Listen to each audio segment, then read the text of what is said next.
How's it going on, everyone? It's me, Deus. Today I'm going to be showing you my current Magic Nightblade build for Update 40.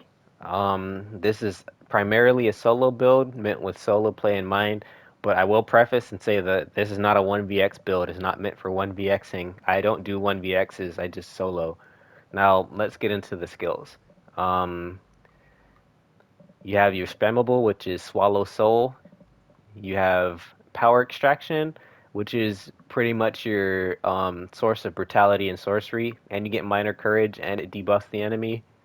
You have elemental susceptibility, which is your major breach, as well as the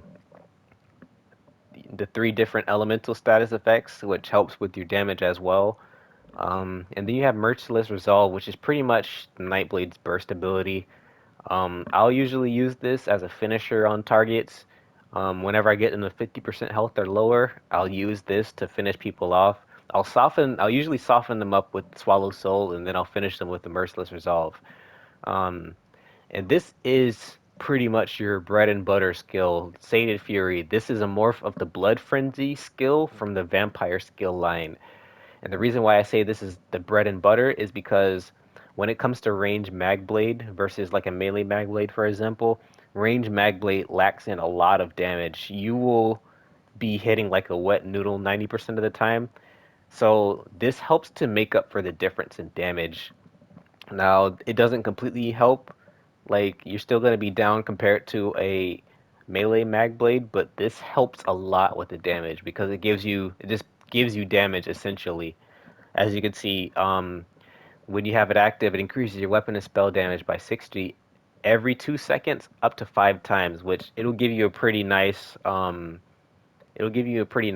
buff to your damage. But it does have a health cost. It saps your health for 588 health every 2 seconds. Although, since your spammable is Swallow Soul, and Swallow Soul has a heal attached to it, Swallow Soul will pretty much negate the health deficit that you get with Sated Fury. If you're weaving it pretty consistently, you'll just negate the health that you're losing, basically. Because, it heals every 2 seconds, and then you lose health every 2 seconds. You pretty much negate the cost. And Swallow Soul will heal you based on the damage that you inflict. So, since you're going to be hitting harder because of Sated Fury, um, it's pretty much going to negate the health cost to this. And it also has another functionality to it. This is also why I say that this is a solo build, because it makes it so that you can't be healed by anybody but yourself. So it's not really group friendly or anything like that. You can play in a group with this, but it's just not group friendly. And it also has another functionality to where whenever you toggle the skill off, it will heal you for 37% of the total health cost that you spent while having it active. So I'll usually start off a fight with this skill and just let it cook, because the longer you let it cook, the longer the heal return will be. So like if you let it activate for quite a while, um, you can get a pretty big burst heal whenever you go to toggle this off. If I get pressed too hard by players, I'll just go and toggle this off, and I'll get a pretty nice heal return as well. So that's another upside to this, is that heal return after letting it cook for a while. Um, and then you have your Soul Tether ultimate. Um, Not much to be said there. That's your ultimate stun, and it does some pretty big damage. On your back bar, you have Siphoning Attacks, Mirage, which is defense ability, your Burst Heal, Healthy Offering, Race Against Time, which is your CC immunity, as well as a buff. It gives you Expedition and Minor Force for crit damage.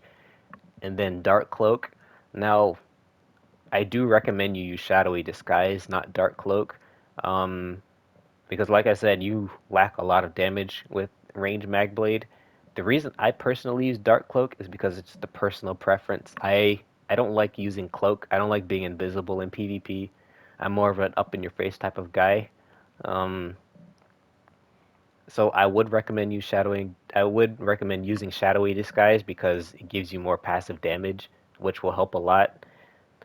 But it's up to you. This is a flex spot. Whether you go Dark Cloak or Shadowy Disguise is totally up to you. And then my back bar ultimate is Light's Champion. That is the other morph of Panacea, the Restoration Staff ultimate. Instead of giving the big heal and giving you the three resto abilities at once, it will, anytime you get healed with it, it gives you major force, which increases your crit damage, which helps with I mean it's a pretty big benefit for being a Nightblade having high crit damage. So that's it for the skills. Now I'm going to go into the gear. So for gear we have Lightning Staff of Willpower, and on that Lightning Staff I do have a damage health poison, which deal poison damage, inflict minor maim, and gives you minor brutality, and it reduces your target's physical spell resistance. Now, your pin is rather low before you use your ultimate, so this helps a bit for your penetration. Your back bar weapon, you have a Restoration Staff of Willpower, powered. Now, you could switch powered out for defending because the healing is pretty insane on this setup. You have some pretty nice healing. You could switch it for defending and get some more defense on your back bar, but that's totally up to you. That's a flex spot. Your trade is a flex spot on the back bar. You can either go power to defending. That's up to you. Now I have a Balorg Mask medium. I don't recommend using Nirnhoned, even though this is Nirnhoned. I just didn't happen to have another Balorg Mask, but I don't recommend using Nirnhoned. I'd rather use a more useful trait like maybe a sturdy or well fitted. Um, I have an infused chest. I don't recommend that either. A lot of the gear traits are going to be unoptimized, as you'll see. I recommend reinforced for the higher armor rating. I just didn't have the transmutes to go with that, but I recommend reinforced.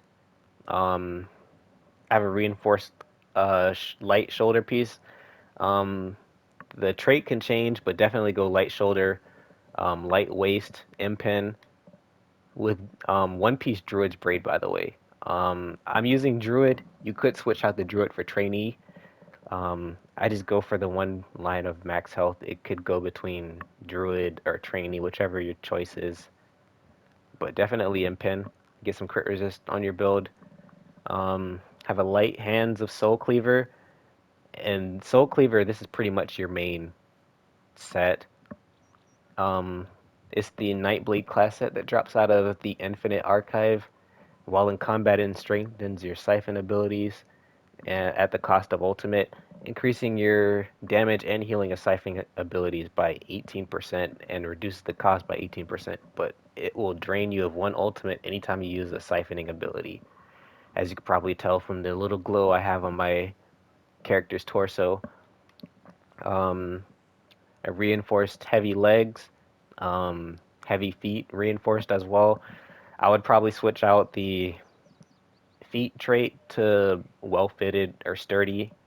Um, that's up to you. You can just keep it the same way that I have it.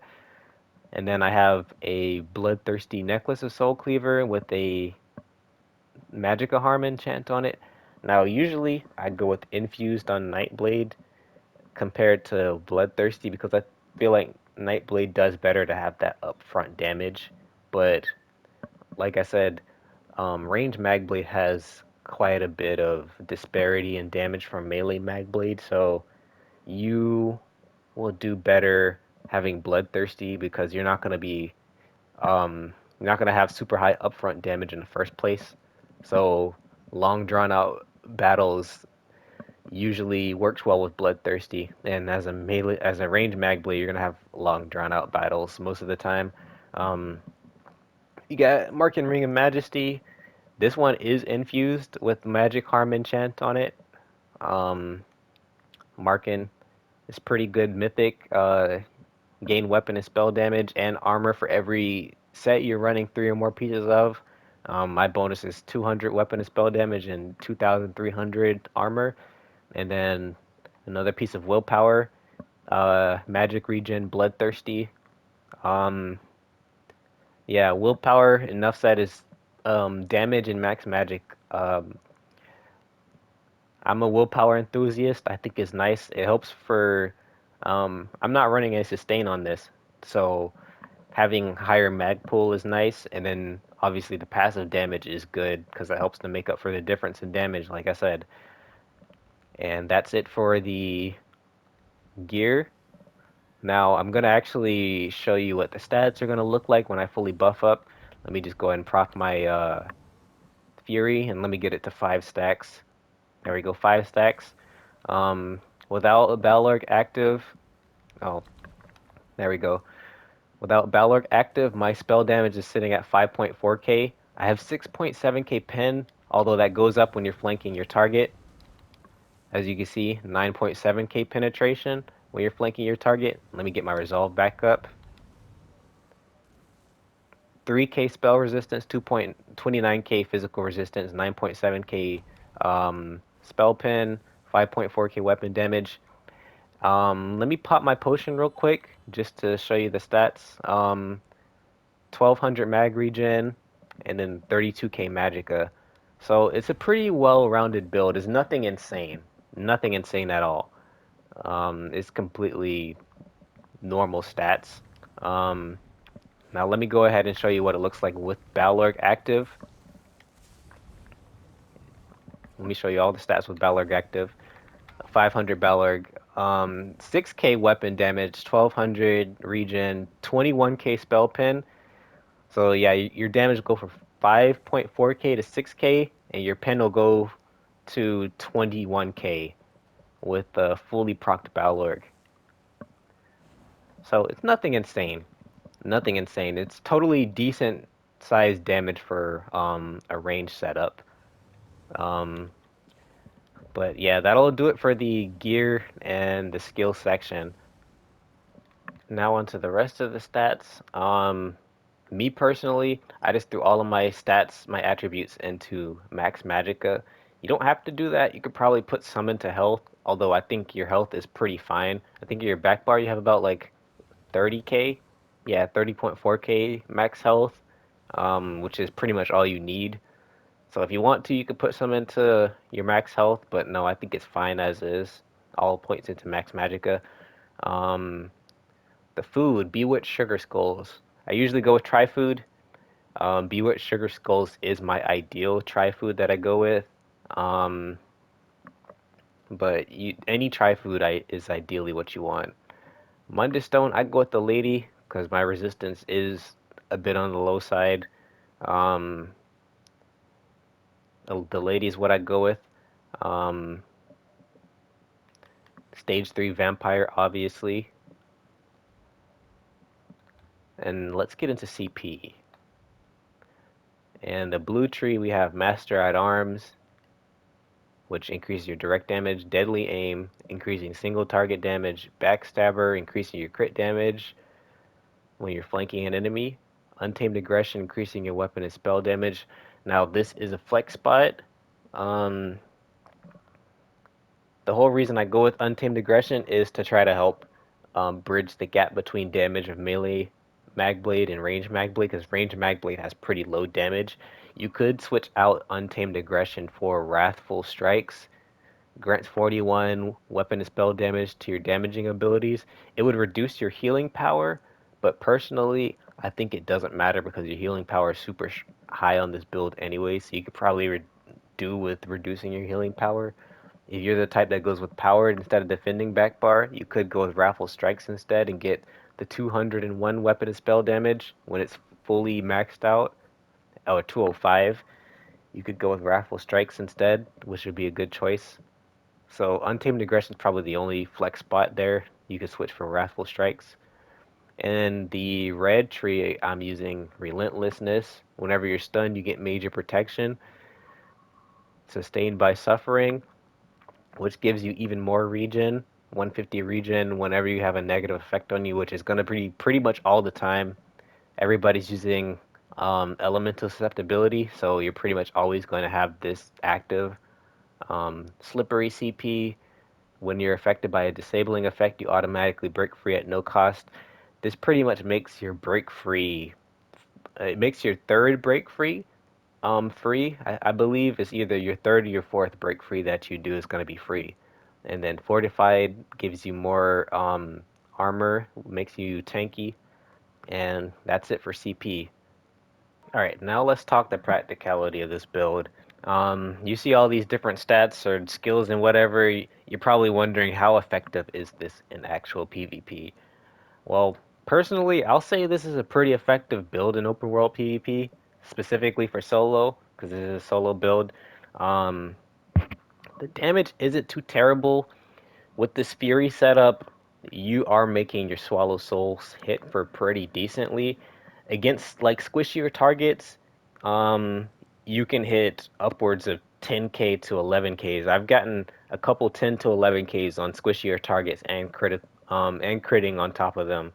Um, although your baseline, your average for damage is about like 4.5k to 6k on the higher end. I usually hit 4.5k, 5k Swallow Souls, my spammable. Um, your Soul Tethers will hit normally, they'll hit about 8 to 9k. Um, Against really squishier targets, you can hit like 17k.